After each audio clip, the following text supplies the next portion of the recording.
Subscribe to our channel by clicking the subscribe button. Click the bell button and enjoy the latest uploads.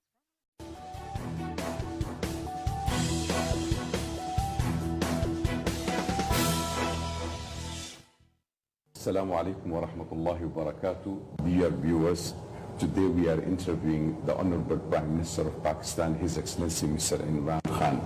In fact, today is the first international exclusive interview granted by His Excellency Mr. Imran Khan to Ekhbariya, so I would like to thank him very much for this opportunity. Today also we are going to speak with a very legendary leader who has a vision, who has struggled for more than 22 years for the sake of New Pakistan. He will be speaking about New Pakistan, how he looks on his relationship with Saudi Arabia, who's going to visit, how he is going to tackle the multiple crises facing Pakistan. So thank you very much, Mr. Prime Minister, and we are welcoming you once again. Thank you.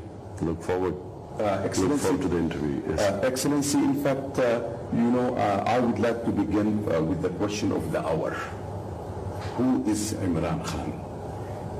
Is he a very prominent cricketer, or is he known for the behind the world finest cancer hospital, or he is a leader who struggled 22 years to bring Pakistan to the new vision and new Pakistan we would like to know.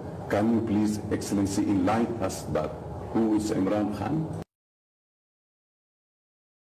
Imran Khan is an ordinary human being who had big dreams. So an ordinary person who dreamt big, who thought big, and then who struggled to get to achieve his dreams. And each time there was a setback in my life, I learned from my bad times. So I never got demoralized by bad times, but I learned from them, because failure is the best teacher. So who is Imran Khan? Is a man who started off with big dreams in cricket, learned how to struggle in cricket, how to win and how not to be demoralized by losing. And then seeing my mother's pain with cancer, decided to build a cancer hospital. And so after my cricket, I built the hospital. And then I decided that I wanted to, the Pakistan I grew up, and I wanted to see, it was no longer the Pakistan was not heading in that direction. So then the next struggle came to change Pakistan. And the word New Pakistan is actually the Pakistan which the vision of our founding fathers. My great role model was Qaid-e-Azam Muhammad Ali Jinnah. He was the greatest leader of not just Pakistan. In my opinion, he was the greatest leader of the 20th century. And the Pakistan our leader dreamt of, and then our ideological leader, the great Iqbal, the philosopher poet, the reason why they wanted Pakistan was not the Pakistan which evolved and which became a country heading in the wrong direction. So hence I went into politics. And so 22 years struggle in politics, and here I have an opportunity now to fulfill my dream. So power is only meant for a purpose, and so the power I have is now to achieve my last dream, which is to see Pakistan as a humane, as a state which is justice, a state where there is meritocracy, an Islamic welfare state. Very good. But Excellency, I totally understand that the Honorable Prime Minister is very transparent, very direct in his approach. Do you think that during the 5 years of your tenure, you can solve the century-long multiple crises which faces Pakistan?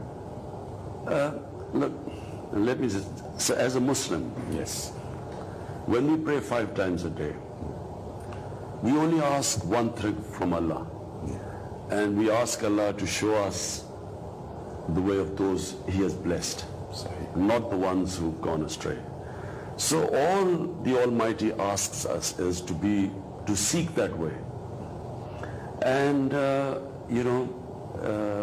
success is not in our hands, it's in Allah's hands. All He expects us to do is to struggle in that way which He has commanded us. And so all we are going to try and do is to change the direction of Pakistan, put it on the road which this state was meant to be. And I repeat, it was meant to be a just and a humane society. So this is what we are going to try and do. We will change the way Pakistan is run. We will change the mindset of people of Pakistan. And there are 2 ways we'll do it. One, we will lift up the bottom 50% of the population. Rather than make the rich grow richer, we will bring people out of poverty, very much like what China has done. China's greatness is that it has taken out of poverty 700 million people in the last 30 years. And it has become a world power. What we want to do is not do what Pakistan has been run for so many years, where the rich have got richer. We want to raise the poor people, the deprived people of Pakistan. We want to raise their standard of living. So we fundamentally differ from the way the Pakistan has been run before. So that's number one.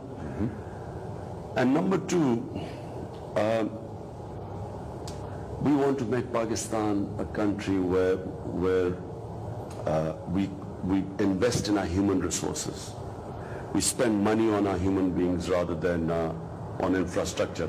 Once you develop your human beings, they themselves invest in infrastructure. So the key is their health, their education, clean drinking water, give them justice. So that's the number 2 thing. And number 3 is build strong institutions. Countries are built on institutions. So the West is ahead of the Muslim world is because the West has strong institutions. The state institutions are strong, and the individuals are not above the institutions. And unfortunately in our country we have weak institutions, and weak institutions means that the individuals are strong. So for instance, in a country like Switzerland, in the Scandinavian countries, you don't even know who the prime minister is, because the institutions are so strong. People come and go, but the country stays on top. Unfortunately in our countries, we suffer from we've suffered from colonial rule, and then we are evolving countries, evolving democracies, and so therefore we have weak institutions. And so apart from spending money on our human beings, we will develop strengthen state. It seems, that this proactive local diplomacy has been reflected by the new vision of the new Pakistan, a proactive foreign policy. So we have monitored the movement of the foreign Pakistani policy. So how you see the proactive Pakistani policy in the geopolitical scenario international and in the Islamic arena, and positioning Pakistan's role in strengthening the strategic relationship with Saudi Arabia? Well, let me first say that Pakistan has suffered in the last 15 years because of the war on terror. Pakistan opted to join the war on terror, which had nothing to do with Pakistan. 9/11, the people who were responsible for 9/11 were not in Pakistan. No Pakistani was involved. And Al-Qaeda was in Afghanistan. And for no reason, Pakistan got involved in this war, and we suffered. So up to date, we have 88,000 Pakistanis have died in this war. And the loss to the economy has been over $100 billion. And our tribal areas along the border of Afghanistan have been devastated. So what we now want is peace. We want stability in Pakistan. To get stability, we need peace with all our neighbors. We already have very good relationship with China. We need good relationship with Afghanistan and India. We have made overtures to both. We want to develop a new relationship with both Afghanistan and India, a relationship based on mutual trust. Unfortunately, this is what has been missing. Pakistan has one point of view, India and Afghanistan have another point of view. And what is lacking is that there is lack of trust, a trust deficit. So we want to build our relationship based on mutual trust. And Iran is a neighbor. Of course, we want a good relationship with all our neighbors. Saudi Arabia is one country which has, people in Pakistan have a special love for Saudi Arabia. Of course, the main reason is because of Makkah and Medina. You know, every Muslim has a special bond with Saudi Arabia. But the governments of Saudi Arabia have always been very generous to Pakistan in times of our need. When we have had crisis in our country, Saudi Arabia has always been of great help to us. So there's this special bond with Saudi Arabia. And of course, Pakistanis all want Saudi Arabia to be secure, prosperous, for their well-being. We all pray for Saudi Arabia. So my question, Excellency, is why you have chosen Saudi Arabia to be your first destination in the foreign trips? I did not want to go out of Pakistan for first 3 months. 3 months, yes, I think. And the reason is because, we're faced with diverse, multi-crises. And so, first of all, I wanted to put my house in order before traveling out of the country.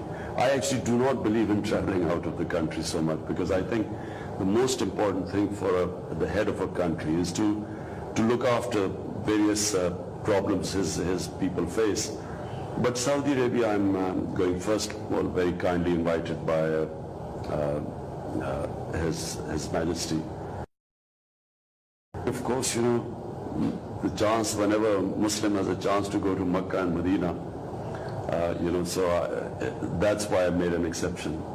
And of course, historically, Pakistanis, whenever elections take place and someone wins the election, historically, we always go to Saudi Arabia first. So, Excellency, how do you see, the future relationship between Saudi Arabia and Pakistan? How Pakistan could position itself in the Middle East and the Islamic arena? How could Saudi Arabia and Pakistan work together, maintaining peace in the region, projecting moderation, and in combating terrorism, and to bring about peace internationally? Stand by Saudi Arabia whenever they face difficult times.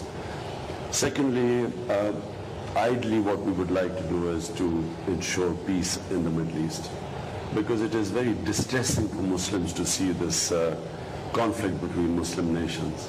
If you look at the Muslim world right now, and you look Libya, and then you see Somalia, and then you see Syria, what's going on there, and then Afghanistan, Pakistan too, but Pakistan, fortunately, we have controlled our terrorism here. So, we would like peace in the Middle East, and therefore we would like to play the role of conciliator, getting, the Muslim world together. This would be our main effort.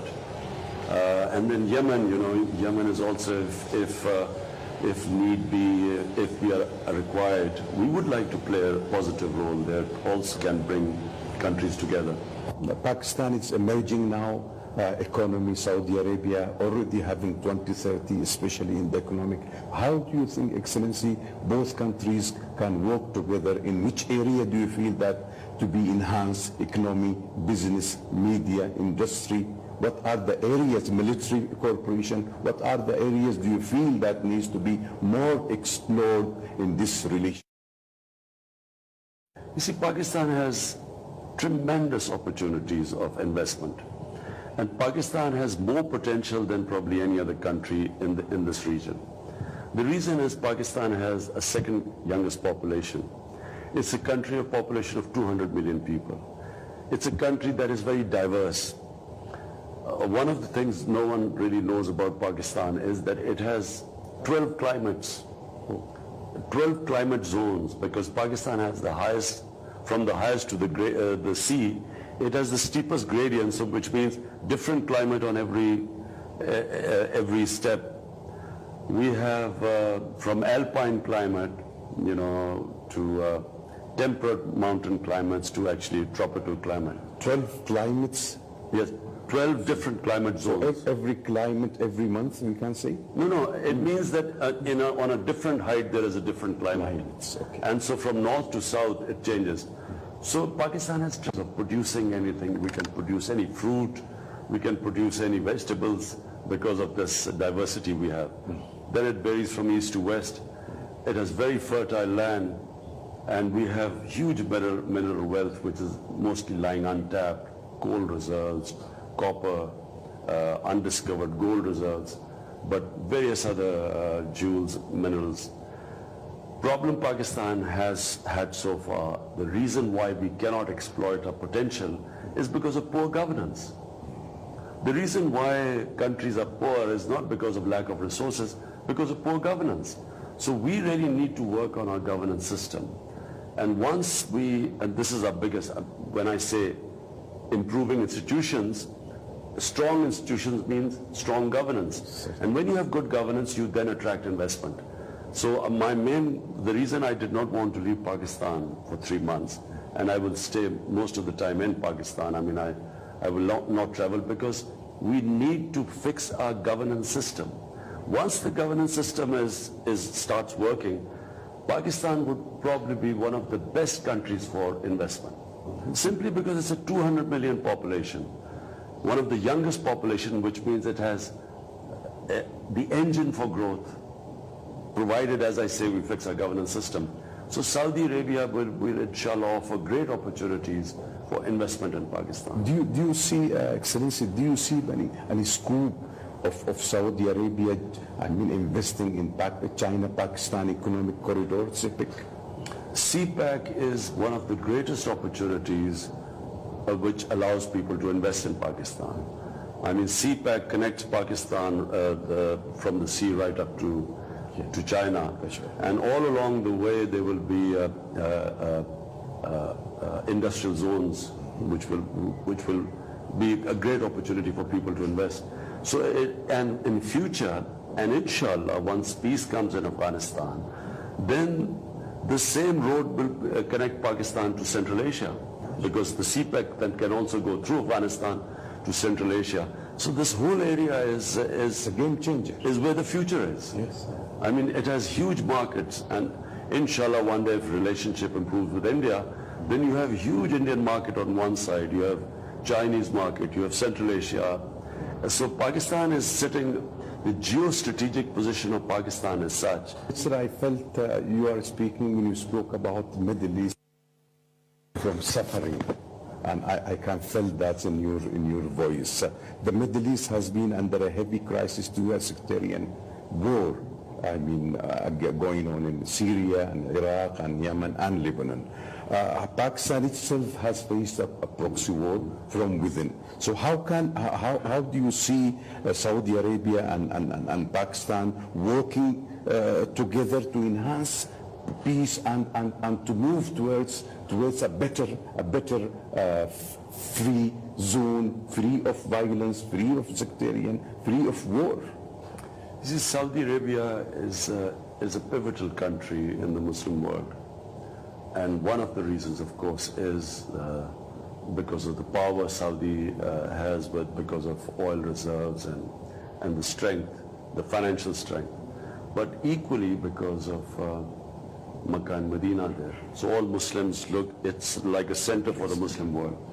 So therefore, Saudi Arabia can play a big part, and we would like to become a player also in ending these conflicts and getting people together, because this really benefits the enemies of the Muslim world.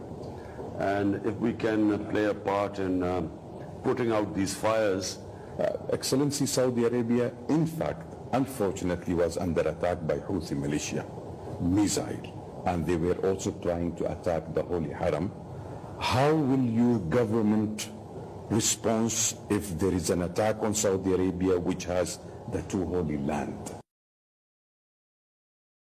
This is a stated position of all our governments in Pakistan, that we will not allow anyone to attack Saudi Arabia. We will stand by Saudi Arabia. But I can just say one thing, that all conflicts can be resolved through political dialogue. Sahih. I mean, you could look at Afghanistan. The conflict in Afghanistan is now 16 years it's been going on. And for a long time, people like me kept saying that there is no military solution in Afghanistan. And we were branded as pro-Taliban or Taliban Khan. But now everyone realizes that there is only one solution in Afghanistan, and that's a political solution. And I feel that every conflict has a political solution. Because this military dimension, I'm not a believer in military solutions. I don't believe this world is meant for military solutions. Excellency, Pakistan is a founder member of the Islamic Military Counter-Terrorism, which is based in Riyadh. This initiative has been adopted by His Royal Highness, the Crown Prince Mohammed bin Salman. How do you see the role of Pakistan in that context? Well, it's Pakistan probably is, no country in the world can give such expert advice on countering terrorism as Pakistan. What Pakistan faced, the sort of terrorism Pakistan faced, I'm not sure many countries would get out of that situation. I mean, there were times when we were having on a daily basis, we were having massive suicide attacks all over the country. And it was peaked in 2013, it sort of peaked the amount of terrorism. And yet our intelligence agencies, and I must say, the more I cannot praise my intelligence agencies enough. They, along with the Pakistan security forces, they achieved what very few countries could have achieved. So Pakistan has this unique experience, and it can probably advise countries how to tackle terrorism. But at the same time, the second track has to be a political dialogue too. Yes. Because conflicts eventually, look at IRA in Britain, the Irish Republican Army. After, 30, 40 years, eventually they came down to political dialogue and the conflict was resolved.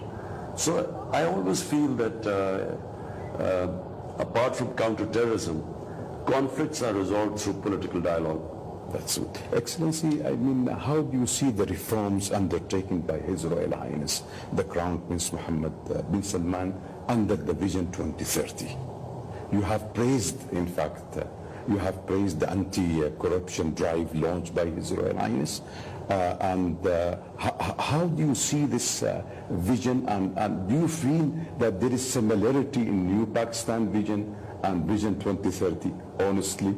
Well, obviously we've praised the anti-corruption drive in Saudi Arabia.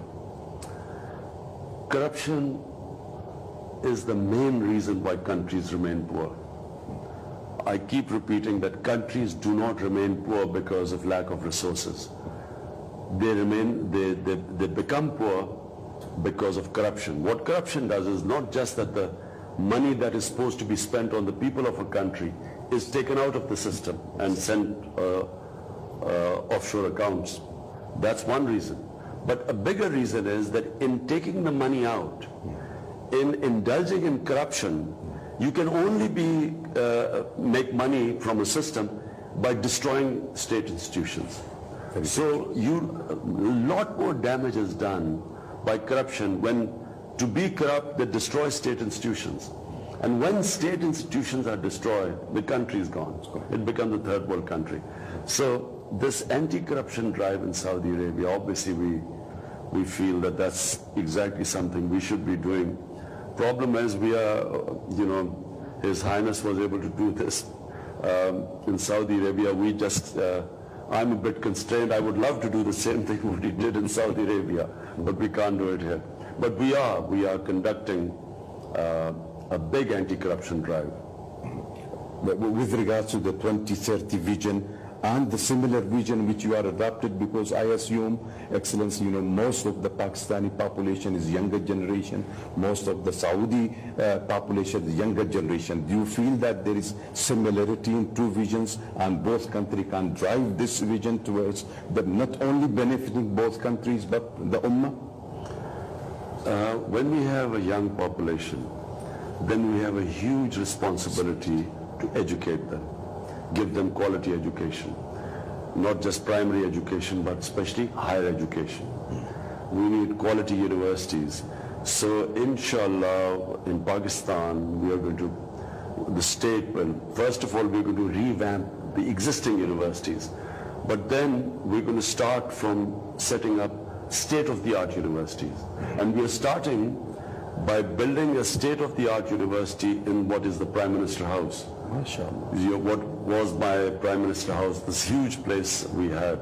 So I've decided to live in a small place, but convert that big, beautiful place, which was just for one person, the Prime Minister, convert it into a state-of-the-art university, higher education, postgraduate university. No country can progress without education, and specifically higher education. And now what we have is a knowledge economy. Knowledge economy means that you don't have to have resources. Knowledge is in the mind. And for us, example is Singapore. Pakistan started off way ahead of Singapore. Today Singapore has gone in terms of exports way ahead of Pakistan because they invested in the people and higher education.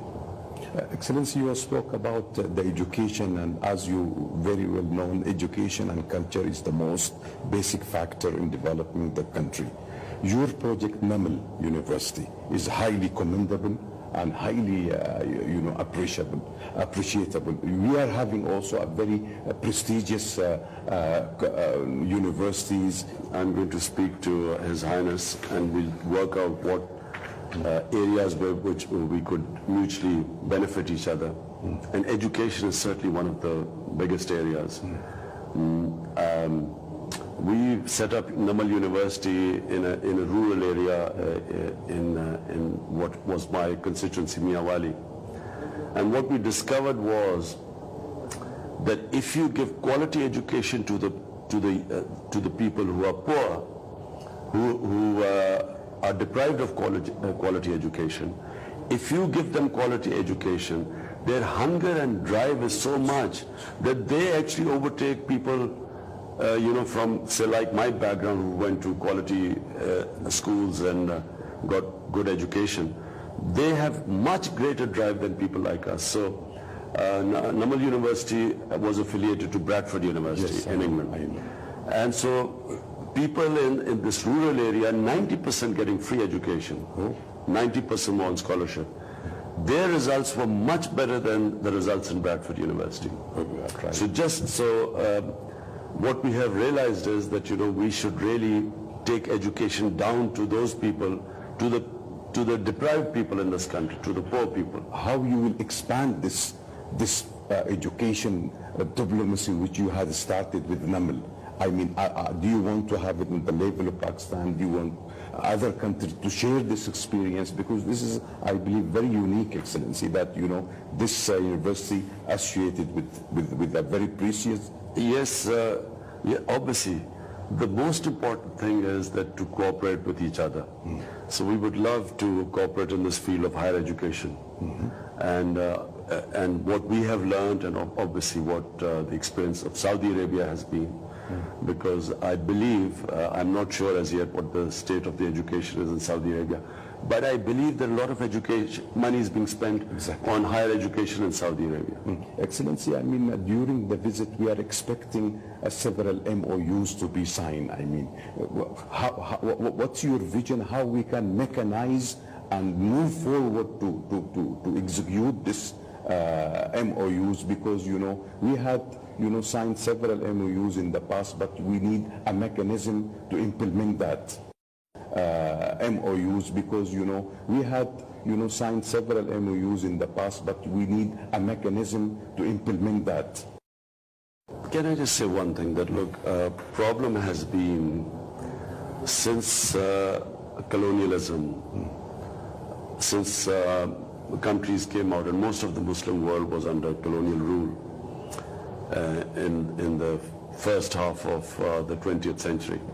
So when countries came out of colonialism, we had a phenomenon where we were trying to evolve, finding our new forms of government. Every Muslim country was going through different stages of evolution.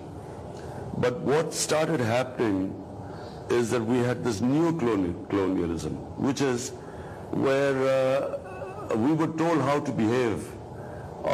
We were in the name of human rights and other issues, worrying about the state of women in the Muslim world. Somehow the Western countries tried to dictate to Muslim countries how they should conduct themselves, what culture should they have, what was right, what was wrong. And this was new colonialism. In fact, it was cultural imperialism. Exactly. And countries don't evolve when another culture is superimposed on another nation. Countries grow when their own culture, looking around the world, taking influences from other countries, but organically it grows from the roots are embedded in their own society. So that's how countries evolve throughout history. But when you superimpose another culture, it causes cultural chaos in a country. And it actually causes problems within societies. So Muslim, fundamentalism, what is called fundamentalism, is basically reactionaryism. It's Muslim societies reacting to other cultures which are superimposed on them. And they react to it, to what is called pseudo-Westernization. West evolved through its own history, its own culture. And to expect Muslim countries to adapt Western ways of life without it connecting with the Muslim culture and Muslim history, it causes chaos, it causes stress, and it causes reaction. So I am a strong believer that the societies must evolve within their own culture and their history and their religion.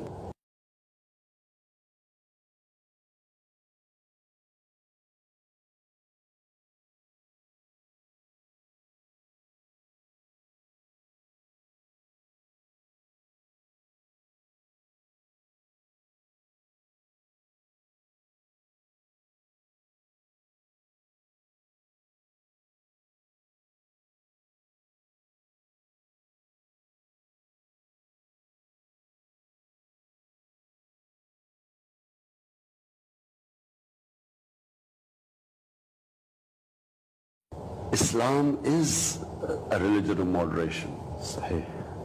Islam throughout, if you look at history, Islam was probably the most moderate of all religions in the sense that other communities for centuries lived in Muslim societies and lived with religious freedom. Relative, I'm saying everything is relative. So if you look at Muslim history, look at the history of Spain, when the Muslim rule in Spain. So there was, enlightened Muslim rule. They allowed other religions, and the Quran specifically states that you cannot force anyone into religion, the verse of the Quran. What the Netherlands cartoons, this is a very important subject that has not been addressed by the Muslim leadership. You see, the Jews have successfully told the world that because the Holocaust causes so much pain to the Jewish people, quite rightly they say that do not talk about that subject.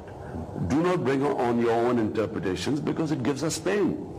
And the Western world understands that. But the Western world does not understand that the pain it causes the Muslims when they pass derogatory comments about our Holy Prophet, peace be upon him, or when they start attacking our holy book, the Holy Quran.